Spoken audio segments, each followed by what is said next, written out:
This is the cracked Nitro Deck. It's almost perfect, but it has one pretty big flaw. Let's get into it.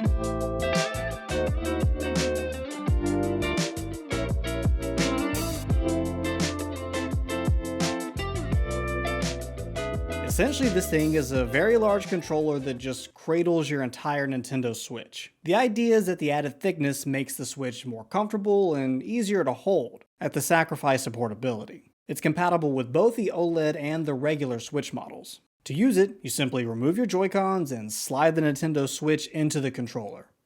Pretty simple. There's a USB-C connection at the bottom of the controller that allows for communication with the console. You do have to go into the settings and enable Pro Controller wired communication. The controller is just a little smaller than a Steam Deck, which is the device I think the designers of the Nitro Deck had in mind during development. Before we go too much further, I just want to mention that I did buy this with my own money and this video is in no way sponsored. Let's take a look at what comes in the box. The packaging is super nice. I don't know what I was expecting, but this far exceeded it. The first thing you'll see for the limited edition models is the included case. The case feels really nice, and I appreciate that there's a place to store games as well as a USB cable. It comes with a shoulder strap too, if that's something you need. There's also a microfiber cloth and 2 replacement thumbsticks. The yellow one appeared to have some dirt or something on it, which is a little concerning. It may just be in the plastic though, because I wasn't able to clean it off. Under the game flap, we'll find the Nitro Deck along with some basic documentation.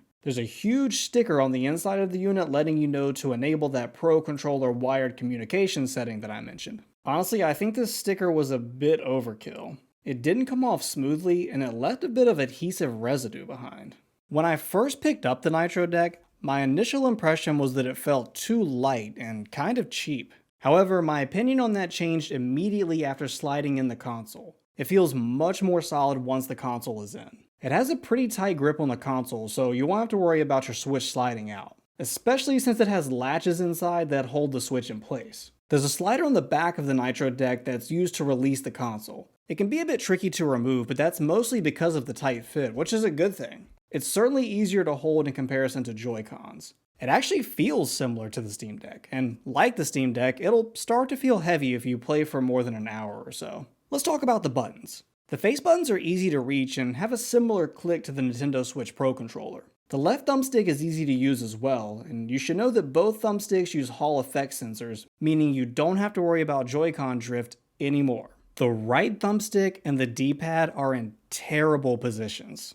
I found it extremely uncomfortable to use the right stick, especially since it's needed pretty often for a lot of games. Although the D-pad is just as uncomfortable to use, I didn't notice it as much because I don't use it as often. I did kinda get used to it after a while, but I found myself holding the Nitro Deck with my right hand further away from the console than with my left. This is my biggest issue with the Nitro Deck, and after a while my hand would start to cramp, which is something I don't experience with any other controller. There's a capture button on the bottom left and a home button on the bottom right. The LED in the home button can be adjusted if you need to change the brightness. The L and R buttons feel great. They're super clicky, almost like a computer mouse. The ZL and ZR buttons are fine. They aren't anything special, but I definitely prefer the Z buttons on the Pro Controller. There are 4 programmable buttons on the back of the Nitro Deck that act as shoulder buttons by default. They also have a pretty good click to them, but it's a very short click. They need a bit more travel. I find myself clicking them by accident often, which is pretty annoying. It made me throw my sword in Tears of the Kingdom. Thankfully, they can be completely disabled. There's a program button used to program the back buttons, and a kickstand back here as well. It feels sturdy and is definitely better than the kickstand on the non-OLED Switch. I do have a difficult time getting the kickstand to stay down. I found that sometimes I can press down near the top of the kickstand and it will click in place, but I'll pick it up later to find it popped out again. The Nitro Deck actually has a lot of neat little features.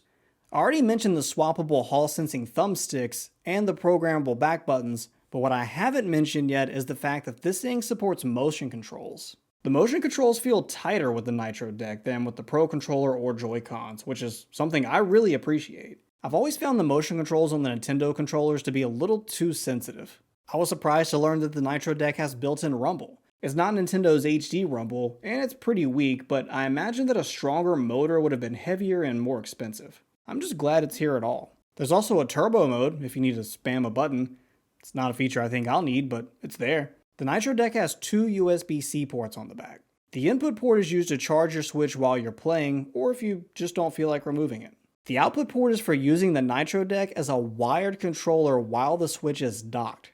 Yep, you heard that right. You can use this thing as a wired controller if you dock your Nintendo Switch. This feels like another feature that isn't for me, but it's pretty cool that they thought of that. All you have to do is plug in the controller and click both thumbsticks at the same time. You're not likely ever going to choose this over a Pro controller, but it makes a good backup, or even a nice spare controller to have if you're having friends over. Crooked has an app that lets you scan a small NFC tag on the back of your Nitro Deck to check the rarity and production number of your controller. Apparently this links my Nitro Deck to my account, and now the NFC tag can't be scanned to a different account unless I unlink it first. For some reason it turned my phone's camera on and recorded my face while it registered. Kinda weird. This whole digital collectible thing isn't really something that interests me, but I feel like I should mention it. I think it's important to mention a few features that the Nitro Deck is missing that I think would have been nice to have. There is no amiibo support, which isn't a huge deal, but it's kind of a bummer that I don't even have the option. I also really wish the Nitro Deck had a built-in battery. I know the absence is most likely to reduce the overall weight and the cost of the controller though. It would be super convenient if the Nitro Deck could charge my Switch while I'm playing it. The Nitro Deck is available in quite a few colors. The standard editions come in black, white, and gray and are priced at $59.99. $10 cheaper than a Pro controller actually. But these don't come with the case I showed you. The Nostalgia Collection Nitro Decks come in a SNES gray style, as well as the purple GameCube style that I have. There is a mint GameCube style as well. Crooked also partnered with Limited Run to release a clear blue and clear purple Nitro Deck, but those are currently sold out. Both the Nostalgia Collection and the Limited Run units come with the protective case and are priced at $89.99. Crooked does sell the case as a standalone accessory for $29.99. It's a good idea to have this case if you plan on traveling with your Nitro Deck, because it's not going to fit in your current Switch case. Overall, I think the Nitro Deck is just okay. It's not some must-have Switch accessory, especially this late in the console's life. If this had been released several years ago, it might be a different story, but with the successor to the Switch likely coming out sometime next year, I think it's safe to skip this one.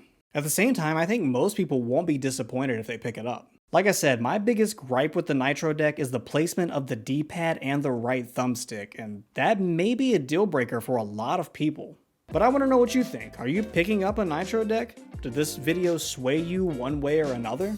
Let me know in the comments down below. You can follow me on my social media here if you're into that kind of thing.